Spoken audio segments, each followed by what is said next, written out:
following program is a production of Ho'ike Kauai Community Media.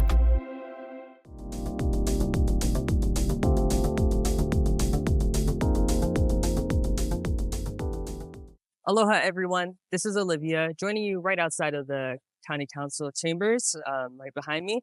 And I just finished up filming the County Council update with Councilmember Decosta and Councilmember Rapozo. It was a lot of good information for our ongoing housing crisis, so stay tuned for that. Before that, I want to turn it over to Councilmember Addison Bulosan, who has a certificate he'd like to present, as they did not get to present it during today's meeting. Aloha, Councilmember Bulosan here, and on behalf of the Kauai County Council, we want to present this certificate to Kumuhula, Lena Ala, Pavao, Jardine, and their halau for their whole weekend this weekend, October 19th, 20th. We wanted to celebrate her and their entire team and all the volunteers who are making this possible in celebration of the art of hula and our Hawaiian culture. Mahalo for all that you do, and congratulations on your huike. Aloha. Thank you to Councilmember Bulosan for presenting that certificate that is well-deserved and goes to one of our community leaders who continues to make a huge impact in our community. Now, I'll turn it over to Council Chair Rapozo and Councilmember Decosta to get you the latest on the bill that was brought to the floor today. Anyway, that also does it for me. So until next time, which should probably be next week, I'll see you later. Okay. Hello, everyone. Welcome to the County Council Roundup here at the Historic County Building. I'm Chair Mel Rapozo, along with Councilmember Billy Decosta. Appreciate you being here today. We had only a couple of items on the agenda today, and the first one was a briefing from Early Childhood Education System Coordinator Alana Bauman and Sherry Nakamura from the State of Hawaii School Facilities Authority, and we had basically a briefing and an update on the early learning programs that are going on here in the state of Hawaii. And it was interesting. And I know we just came back from Oahu from our conference and had a lengthy discussion with Lieutenant Governor Sylvia Luke, who had shared a lot of this very important programs for our kids. Yeah, it's proven that a child's brain is 80% developed by the age of 3 and moving into 90% developed by the age of 5. So if they're not reading and counting and adding and subtracting pre-kindergarten, they're already behind time.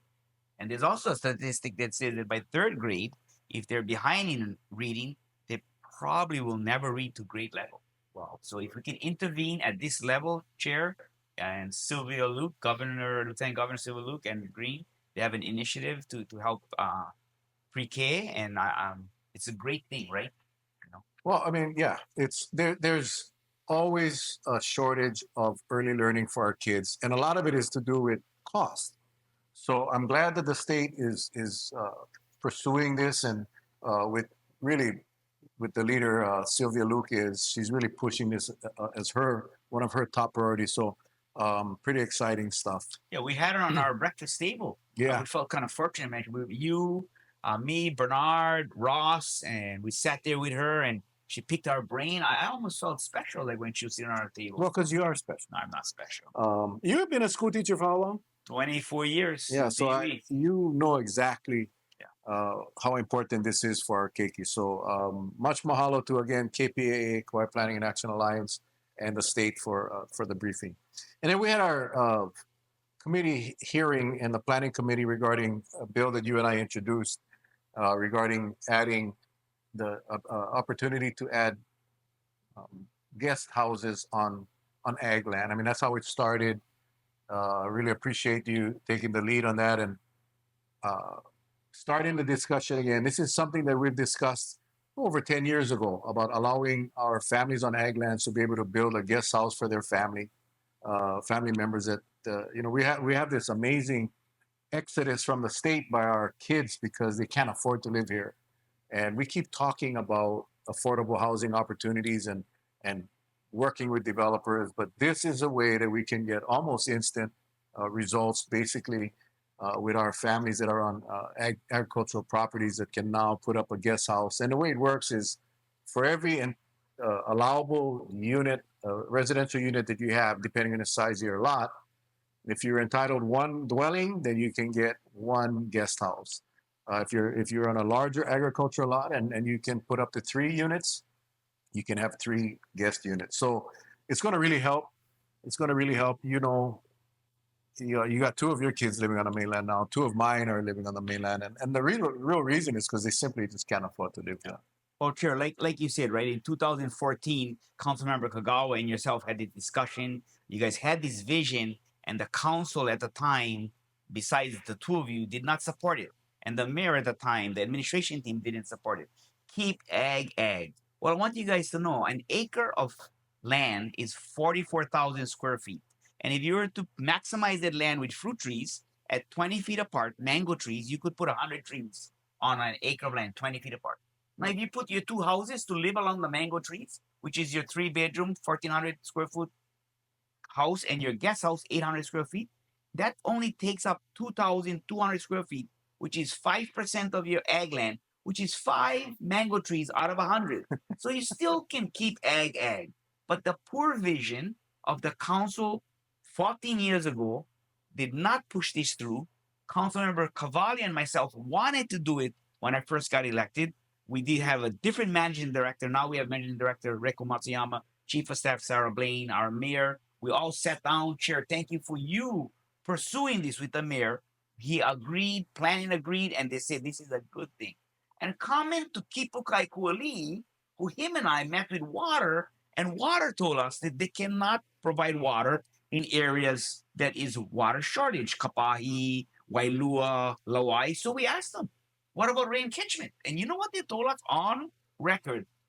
They cannot deny us rain catchment. So now you have an opportunity to do your own water if you cannot get water. So this, Chair, now I get kind of emotional. This will give our local families who have local land the chance to bring the kids home. Yeah, you're right. I mean, we started this discussion last year. As soon as I came back on the council, you and I had the initial discussion, and it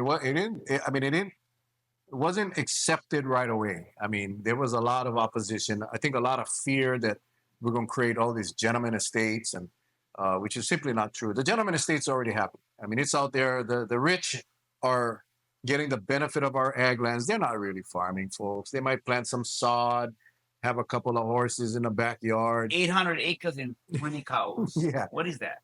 And our local families who live on ag land are being told by the county, sorry, you cannot build an extra unit so your son or grandson or granddaughter can come home from the mainland. So I'm actually, today was only committee. We got to go next week in front of the full council.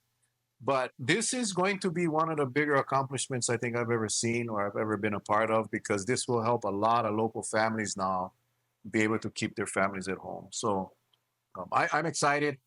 I know that a lot of people are concerned that, neighborhood is going to explode. And it's not, we still got other zoning conditions that's got to be met. You will not be able to take advantage of this if you don't have water, if you don't have wastewater capacity, if you don't have enough water or fire safety mitigation measures in place. You're not going to get a permit. And there's lot coverage, right? Correct. Your lot, your concrete, where your dwellings are going to go, got to be so much percentage of your lot and cannot exceed. So there is parameters in place to make sure that we don't sprawl in the urban area too much and we don't sprawl too much in the rural area. I'll give you an example. My house in the Wailo house lots, because I know some of the council members was talking about the house lots. Listen, I live on a house that's about 7,000 square feet. My house is 720 square feet, bro. 720 square feet, smaller than what this allows. But because of the requirements, the lot coverage requirements, as well as the requirement to put in a septic system, I could not take advantage of this on my little lot in Wailo house lot. So this isn't going to blow up the neighborhoods. This isn't going to create this explosion of growth around the rural areas. But I can tell you that this will benefit a lot of local families that are sitting on ag land right now. Well, I want to give an example of the testimony you read this morning, not to disclose the name, but there are 3 brothers who had 3 acres apiece from their parents. They took a 9-acre parcel, cut it up. Each son had a house, and only one son was allowed the guest house. So the other 2 had no way of putting a second home. Now they'll be able to put a second home. And both of them have 2 children apiece. Perfect For helping Kauai. Yeah. And Chair, just trying to be real here. This wouldn't have happened if I wasn't inspired by you. You inspired me one day when we sat here and we talked about Baron and Nikki and Braven and Bronze and Brock and how we're gonna help our local kids. And you told me that is your passion, you know. And sure, you our kids might not return because they like the Yeah. mainland, but we're doing this for other people. We're doing this for the people that want their kids home, Chair. And you know, for all of you out there who think that being on a council is just talking the talk, it's coming up with solution-based legislative bills like we did and making a difference on Kauai. Well, this will give a lot of opportunities to families on Kauai, and I'm excited. So, Yeah. yeah, good stuff. So, Ho'ike. guys, yeah, Ho'ike. Channel 53. Nope. Channel 53, Ho'ike. Ho'ike.org. Go there, download the app, folks. They are an amazing app. Amazing app. And then, of course, www.kauai.gov. You can watch our meetings at any time of the day, even live on Wednesdays at 8:30 in the morning. So, I think Ho'iki's live coverage has even got better in the last month. I agree. They hired a new person and she's doing an excellent job. That one? Yeah. Sitting behind the camera? Sitting behind the camera. Mahalo. Mahalo. All right, you guys, until next time, Yeah. mahui ho. Aloha. Take care. Aloha. Thanks, Chair.